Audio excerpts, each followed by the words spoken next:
Kaibigan, welcome back. Ngayon ay Sunday.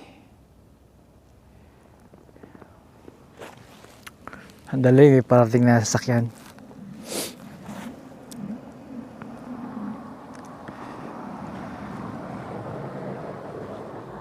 Ngayon ay Sunday. Maghahating gabi na. Pumapatak pa rin ng snow. Pero medyo humupa na. Kasagsagan niya nung gitna ng kagabihan, alas 9, alas 7. On and off, humihina siya, pero bumabalik rin. Makakataga pa kami ng snow hanggang umaga to, kaya may pasok si Juniorita, si Mrs. T bukas, Lunes. At I hope na maganda ang kalsada. Maganda naman ang aming plow truck, snow removal service dito sa aming town. Mga plow truck dito at mga tractors ay plow truck sa main road at yung mga tractors na mga little skid, yung mga skid steer ay dito sa mga maliliit na kalsada na nagtatanggal ng windrow, snow windrow. Napag-usapan na natin yan, snow windrow, di ba? Naipaliwanag ko na. Hanapin lang sa search button ng aking main channel kung gusto nyo makita yung videos ko tungkol doon. Yun yung kinatatakutan ng mga homeowners or even yung mga nasa apartment na block ng windrow, snow windrow, yung kanilang end of driveway. Sa aming snow removal, ang tawag ay EOD, end of the driveway. End of driveway, to be short. Snow windrow yon na minsan 3 talampakan. Pag minamalas kayo ay 4 na talampakan at higit pa. Yun yung kailangan tanggalin nyo dahil walang magtatanggal doon kundi kayo. At pag pinabayaan, lalong bibigat dahil yung na-plow nilang yon na napunta sa inyong driveway, may kasamang asin yun at patuloy aktibo yung asin na tinutunaw ang snow. Hindi magiging snowy tubig, kundi mush, alam niyo yung parang mushy or soggy. At sa gabi, madaling araw, magre-refreeze yun, magre-freeze sa puli yun. Kaya hanggang maging bato, napakahirap nun. Baka gamitan nyo ng talagang yung palang bakal na alam niyo yun, yung panghukay talaga, at bareta, di ba? Kaya importante tanggalin yon. Problema, pagod na kayo sa trabaho or minsan wala kayo talagang lakas dahil sa mga injury ninyo or sa edad. Yun ang problema. Kaya iba nagbabayad na lang at talagang iba naman. Minsan talaga sinasamantala mga snow removal guys na malaki ang bayad sa kanila. Hindi ma-afford ng mga tao nakatira kaya nakakaawa rin. Fortunately, dito sa aming town, meron kaming tinatawag na nasubaybayan ko to siguro mga magsasampung taon na to na ibinungka na nag-operate na nagbigay epektibo, naging isang ordinansa dito sa aming town kung saan naimungkahi ng ilang mga tawag sa atin, mga councilor, di ba, sa Pilipinas, yung mga ward dito, mga tao na binungkahi ito at ipinasa dito sa amin, sa munisipyo namin na hindi ako makapag-isip at salita dahil yung pangako ay frozen na, kaibigan, dahil sa sobrang lamig. Kaya papalo kami ng -30 plus wind chill yun. Wala namang hangin ngayon kaya still malamig pa rin, -20 plus, closing to -30 kami. Yung nga na may snow removal, may snow windrow service kami. Ibig sabihin nun, pag naharangan ang end of driveway ninyo ng snow windrow, give it some time, darating yung traktura na meron siyang yung plow niya kakaiba to vertical. Well, yun ang available sa kanila. Iba-ibang mga uri ng mga plow trucks or traktora na naglilinis ng windrow or nagpa-plow ang mga sari-sari. May bucket, may plow, may V-shape. Sari-sari, kaibigan. Hindi tayo pupunta ron dahil napakahaba nun. Yun nga, sa bawat driveway, hahatiin nila yan.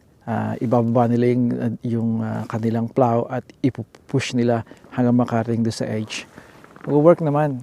Hindi yung libre, kaibigan. Wala naman libre naman Kung titingnan ninyo, walang libre kahit dito sa Canada.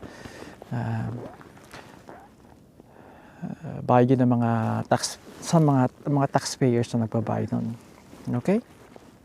Kumakagat na yung lamig, kaibigan. Parang matatanggal yung dulo ng daliri ko. Dulo ng yung kuko. Ngayon, wala libre dito, kaibigan. Ako yung nalulungkot dahil bukang bibig ng ating mga kapwa vloggers na buwi tayo doon. Madali lang to na pinagmamalaki lagi dito ang libre.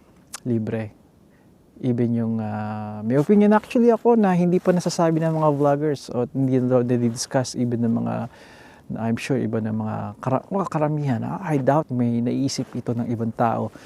Lalo nakakalungkot.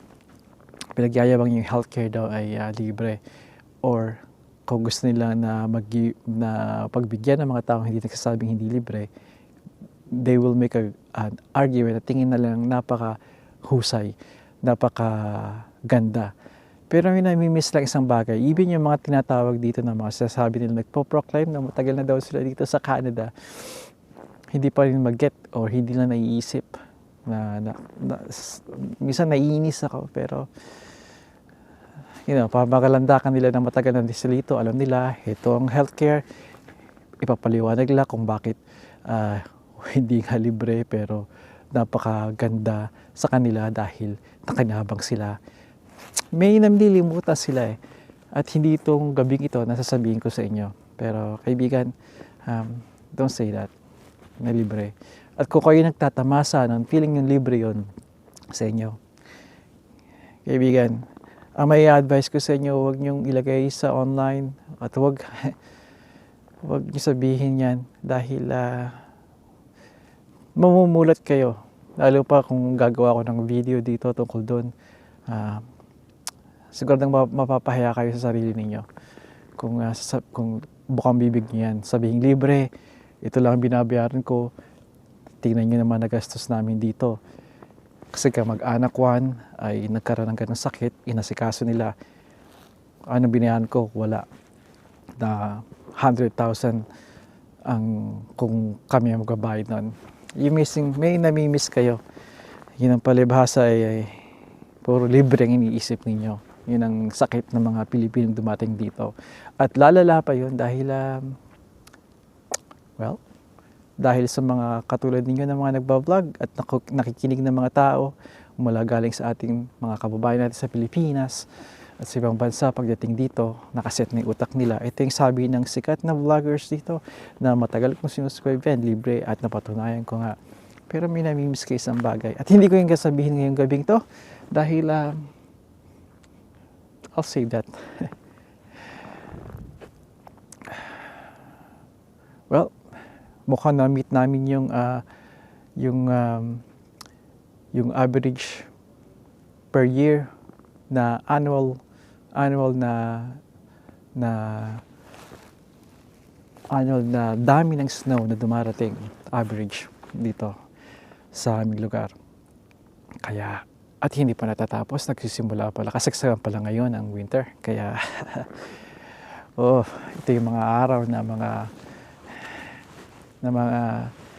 kung magpapatuloy pa ito, kaibigan, marinig yun ang salita na burnout. Even yung mga mahilig sa mga winter, even yung mga snow removal guys ay maraming mapupundido na sa snow. At it will finally get to them sa bawat tao. Sa iba naman, hindi. Ang inyong lingkod ay walang problema noon. Nangyari na sa akin yun. Oops, no, time out na. That means 5 minutes na siguro to. Or 10 minutes, I don't know. Well,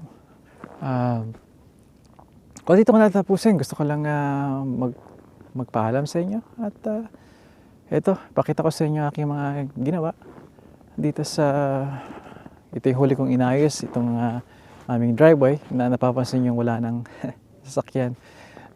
May kwento ako tungkol sa inyo doon, pero hindi ngayong gabing ito muli.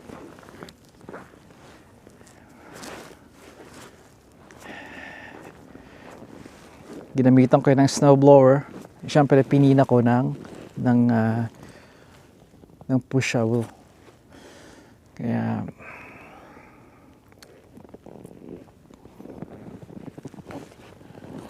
at ito nandito yung ating imbornal, di ba? Yung ating storm drain, kailangang maayos to. Either palahin ko to or iraran ko na lang yung aking snowblower bukas na yun para mapanatiling open yan sakaling uminit, mag-plus ang temperature, even -1 at may araw, matutunaw ang mga snow at malayang pupunta sa storm drain ang ating ang snow. Dahil kung hindi, pupunta lang yan dito sa kalsada at magre-refreeze yan sa gabi at may madudulas. Well, sa nakikita ko ay magkakaroon naman ng konting break sa temperature dito, it'll be a single digit or even it'll be nice single digit ang temperature next week, I believe.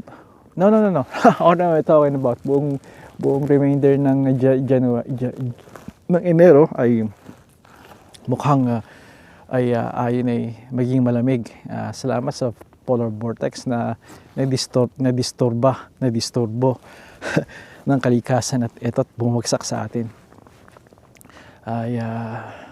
Kung may mga kamag-anak kayo, yung mga kababayan ko dito sa US, I hope you're finding yourselves or you're surviving ano ba nangyayari pa rin ba? Sana na-survive ninyo yung winter, the ice storm at kung ano-ano pa itong storm nangyari. I hope na merong enough kayong supplies na paghandaan nyo, nakapaghanda kayo sa mga power outages at yung mga matitinding lamig, nakakuha ng mga yelo, ng pala, asin, mga dilata at mga flashlight at mga emergency kit para sa kung sakaling mawala ng supply sa groceries at power outages, di ba? Hayaan nyo sa mga bago dito at nakakaranas ngayon, hindi ito laging ganito, alright, na may mga ganitong kalaking storm. It's masasanay kayo, alright? At magandang lesson din ito. I hope na ligtas kayo lagi at malaking isa isip nyo to at isa puso dahil ito yung sa susunod na mangyari ito ay maging handa kayo. Hindi lahat naman komportable, di ba? At ito yung nagpapalakas sa atin yung mga inconvenience or itong mga pagsubok. Kaya kunin ito as a lesson at isang magandang aral nga para sa susunod ay may papasok ito. Alam niyo gagawin ito. May papasok ito sa inyong mga mahal sa buhay. Sa mga darating pang mga ganitong pagkakataon. Ay, kaibigan. Hanggang sa muli. Padayon.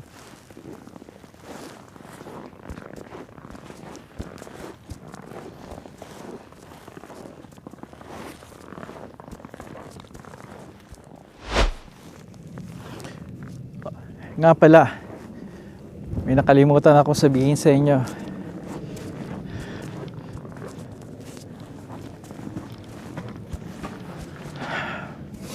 Nga pala, may nakalimutan ako sabihin sa inyo bago ako pumasok sa bahay. Kaya pala ako nag-video talaga. Para sabihin sa inyo na nag-attempt ako na mag-livestream ngayon. marami akong ginawa dito na dalawang attempt ko na ipakita sa inyo yung pag-snow removal ko. Nakabinbin yung aking video, hindi nagpa-publish. Hindi ko alam man nangyari. Ginamit ko kasi itong Action Osmo DJI 5 Pro. Yeah, minurder ko na naman yung pangalan, ano. At pinagsama ko siya habang itinabi ko sa kanya yung cellphone ko, yung aking Samsung S24. At binaba ko siya sa isang tabi at nag-film ako sa sarili ko. Meron akong mikropono, ito, gamit ko, at nagsasalita ko habang binoblow ko yung mga snow. Ang galing ng ng mga galing ng snow na pagtapon ng, sabi ko, pinapakita ko sa inyo eh. Sabi ko, ang pagkadismaya ko nung inan ko, hanggang ngayon nagpa-publish pa rin, nakabinbin. Hindi ko alam kung anong problema. Kaya kaibigan, kung may alam kayo, pakisabi sa akin. Dahil parang gusto ko yun eh. Hindi na ako mag-edit. Publish na lang. Diba? I-live stream mo. At wala ka nang worries sa mga memory card. Diba? Wakagat na yung lamig. Kaya, yun kaibigan. Gusto ko lang sabihin sa inyo, sinubukan ko 2 beses. At nakabibin pa ngayon at lumabas yung isa kong video na ginawa ko pa nung December 20 ng Pasko. Maligayang Pasko. Gusto kong bumati sa inyo. Sa katunayan, sa totoo lang, hindi ko alam kung anong sinabi ko ron o anong ginawa ko. Nakalimutan ko na. At hanggang nakabinbin pa rin yun, December 20. So may nangyayari, hindi ko alam kung bakit. Kaya waiting for waiting to be published, hindi ko alam. Pero nakalagay, nakapublic yun, kaya nakikita nyo sigurado nakabinbin. Wala nangyayari, yung isa nga December 20 pa. At may 2 pa ako ngayon dito, nakatenga, 3 sila. Kaya hindi ko alam.